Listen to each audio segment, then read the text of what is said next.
Hello friends, welcome back to our channel. నేను వచ్చేసి Akbar Shaik all videos.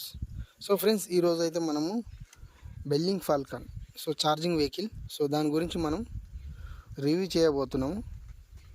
So friends, నేనైతే ఈ వెహికల్ తీసుకొని దాదాపు 2 years అయిపోతుంది. 2022 ఫస్ట్ మంత్లో తీసుకున్నా. ఇప్పటికి మనకు 2 years వెళ్ళిపోయింది.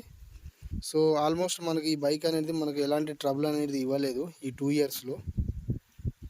ఇది మెయిన్ మనకు దీనికి వారంటీ ఇచ్చేది ఏంటంటే బ్యాటరీ అనేది మనకు 25 months ఇస్తాడు, అంటే 2 years. మోటార్ అనేది అది కూడా 2 years ఇస్తాడు. ఆల్మోస్ట్ వాళ్ళు ఇచ్చిన కాడికైనా కానీ మనకు ఇప్పుడు ఎలాంటి ప్రాబ్లం అనేది లేదు. మైలేజ్ వచ్చేసి మనకు 55 kilometers దాకా వెళ్ళొచ్చు. దీని స్పీడ్ వచ్చేసి 45. ఫ్రెండ్స్, అలాగే ఇప్పుడు ఈ 2-3 daysలో మనకు ఒకటి ట్రబుల్స్ అనేది అవుతుంది ఈ వెహికల్ది. అది మీకు వీడియో రూపంలో కూడా నేను పెట్టాను. మనకి ఏంటంటే ఆటోమేటిక్ ఎక్సిలేటర్ అనేది స్పీడ్ అనేది వెళ్ళడం జరుగుతుంది. అందువల్ల నేను ఈ ఎక్సిలేటర్ది నేను ఇది సెన్సార్ పోయిందంటే నేను ఇది కొత్తది వేసిన, అయినా కానీ మళ్ళీ నాకు ఆటోమేటిక్ ఒక్కొక్కసారి బండి అనేది స్పీడ్ వెళ్తుంది. స్పీడ్ వెళ్ళినప్పుడు నేను ఈ యొక్క బటన్ అనేది మనది ఉంది, ఇది ఎమర్జెన్సీ. ఇది ఒత్తుకుంటే మనం స్లోలీగా వెళ్ళొచ్చు. కానీ అలా ఎందుకు వెళ్తుంది అనేది నేను మెకానికల్ని అడిగితే ఒకసారి షోరూమ్ దగ్గర రండి చెక్ చేద్దామని అన్నారు. అందువల్ల నేను కూడా ఒకసారి మనది బండి ఏదైనా ప్రాబ్లం ఉందా అని నేను ఇది ఓపెన్ చేశాను. అది చెక్ చేశా, అయినా కానీ ఏం లేదు. అదేవిధంగా నేను అనేది బ్యాక్ సైడ్ అనేది నేను ఇలా ఓపెన్ చేశా. దీని సీట్ ఓపెన్ చేసి మనకు ఫ్రెండ్స్ ఇది ఛార్జింగ్ది పెట్టుకునేది. ఇది మనకు 1 time ఖరాబ్ అయిపోయింది, రిపేర్ అయింది. రిపేర్ అయితే నేను మళ్ళీ దీన్ని న్యూ వేసిన. ఇది కంపెనీ షోరూమ్లలో దొరుకుతుంది మనకు. అదేవిధంగా ఫ్రెండ్స్, ఇది బ్యాటరీ మనకు వచ్చేసి ఈ బ్యాటరీ మనకు లిథియం బ్యాటరీ. 2 రకాలు ఉంటాయి బ్యాటరీలు మనకు, రెడ్ యాసిడ్ అండ్ లిథియం. మనకైతే లిథియము. లిథియం బ్యాటరీ మనకు ఈ ఛార్జింగ్ వెహికల్లో నెంబర్ 1. రెడ్ యాసిడ్ అనేది మనకు ఛార్జింగ్ అనేది 8 hours పెట్టుకోవాలి. లిథియం అనేది మనకు 3 hours పెట్టుకుంటే అయిపోతుంది. ఫ్రెండ్స్, ఇది ఏంటంటే మనకు బ్యాటరీ అనేది ఏ విధంగా యూజ్ చేసుకోవచ్చు అంటే మనము ఛార్జర్ సేమ్ మన మొబైల్స్ ఎలాగైతే యూజ్ చేస్తామో అదే విధంగా మనం ఛార్జ్ పెట్టుకోవాలి. ఇది అయితే 3 hours పెట్టుకొని మనం తీసేసుకోవాలి. అలాగే పెట్టి ఉంచొద్దు, నైట్ టైం పెట్టి అలాగనే మనం పనుకోవద్దు, ఎందుకంటే మళ్ళీ మనకు లైఫ్ అనేది ఇయ్యదు.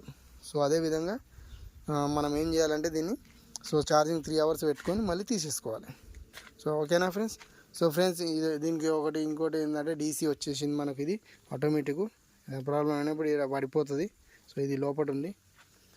అదేవిధంగా ఫ్రెండ్స్ ఇలా మనకు దీనికి ఎలక్ట్రికల్ స్కూటీ కాబట్టి దీనికి ఏముండవు ఫ్రెండ్స్. ఇలా ఈ కేబుల్స్, ఇలా ఇది డీసీది కన్వర్టర్. ఫ్రెండ్స్, ఇలా ఉన్నది. ఇది ఇంకోటి వచ్చేసి మోటార్ది కంట్రోలర్.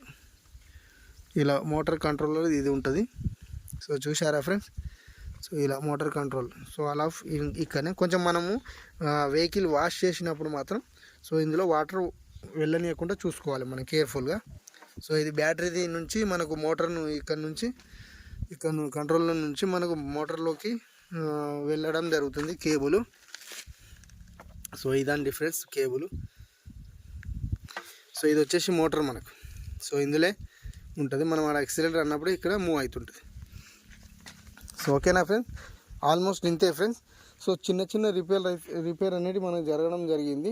ఆల్మోస్ట్ పెద్ద ఏం రిపేర్లు. ఈ చిన్న చిన్న రిపేర్లు కూడా మనకు మెకానికల్ సాల్వ్ చేస్తారు. ఫ్రెండ్స్, ఎక్కువ ఎట్లా అంటే మనకు లోకల్ అనేది మనకు బెస్ట్ అనేది యూజ్ అవుతుంది. లోకల్ అని కాదు, 55 మైలేజ్ అయితే ఇస్తుంది మనకు. 55 kilometers దాకా మనం వెళ్ళొచ్చు. ఎందుకంటే మనకు అనేది పోల్ట్రీ ఫామ్ ఉన్నది కాబట్టి మనకు ఇంటి నుంచి ఇక్కడికి పోల్ట్రీ ఫామ్ 1 kilometer ఉంటుంది. అందువల్ల నేను ఈ ఎలక్ట్రికల్ స్కూటీ అనేది నేను ఎంచుకున్నాను. ఎందుకంటే నాకు డైలీ నేను 3-4-5 times నేను ఇలా ఫామ్ దగ్గరికి వచ్చుకుంటా వెళ్తా. అందువల్ల నాకు ఇది బెస్ట్ అని అనుకుంటున్నా. ఓకేనా ఫ్రెండ్స్? మీకు కూడా ఈ వెహికల్స్ అనేది మీకు కూడా ఎవరికన్నా ఎలక్ట్రికల్ స్కూటర్ యూజ్ చేసినట్టయితే సో నాకు కామెంట్ పెట్టండి. సో మీకు కూడా ఏదైనా ప్రాబ్లమ్స్ ఉంటే నాకు పెట్టండి. నాకు తెలిసిన ప్రాబ్లమ్స్ అనేవి నేను కూడా మీతో షేర్ చేసుకుంటాను. ఓకేనా ఫ్రెండ్స్? ఓకే ఫ్రెండ్స్, ఈ వీడియో కనుక నచ్చినట్టయితే లైక్ చేయండి, షేర్ చేయండి, కామెంట్ పెట్టండి.